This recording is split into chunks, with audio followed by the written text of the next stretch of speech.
অনুরাগের ছো ধারাবাহিকের আজকের পর্বে দেখা যায় দীপা একাই ড্রাইভ করে ওই এয়ারপোর্টের দিকে যেতে থাকে। অন্যদিকে প্লেনটা বিধ্বস্ত হওয়ায় যে লোকজনগুলো আহত হয় তাদেরকে উদ্ধার কাজের জন্য উদ্ধার কর্মীরা তোড়জোড় শুরু করে দেয় এবং ওই ধোঁয়ার মধ্যে একটা কোনায় সূর্য পড়ে থাকে, সোনাও পড়ে থাকে। সূর্য আর সোনাকে উদ্ধার করে হসপিটালে নিয়ে যাওয়া হয়। আর ওই হসপিটালেই ডক্টর হয়ে থাকে ডক্টর হিয়া চ্যাটার্জি, যে কিনা সূর্যর প্রথম ভালোবাসা। এবং সূর্য আর হিয়া একসাথেই পড়াশোনা করত।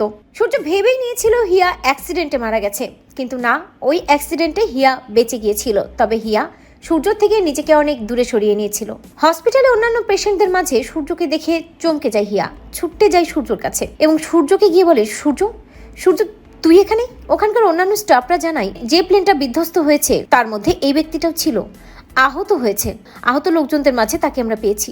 শুনে চমকে যায় হিয়া, সূর্যকে বাঁচানোর জন্য তোড়জোড় শুরু করে হিয়া। তবে সেখানকার লোকজন জানে শুধু সূর্য সেনগুপ্ত নয়, এনার সাথে এনার মেয়ে সোনা সেনগুপ্তও ছিল, এনার পাশেই বসেছিল, আর তাকেও আমরা উদ্ধার করতে পেরেছি। সূর্য এবং সোনা দুজনকেই সুস্থ করে তোলার চেষ্টা করে হিয়া।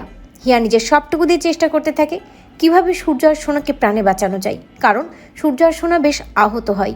অন্যদিকে দীপা ওই ঘটনাস্থলে পৌঁছাতে পারলেও দীপা সূর্য সোনা কাউকে খুঁজে পায় না। তো বন্ধুরা, তোমরা এটাই চাও তো যে সূর্য আর সোনাকে যেন খুঁজে পায় দীপা? কমেন্ট করে জানাতে ভুলো না।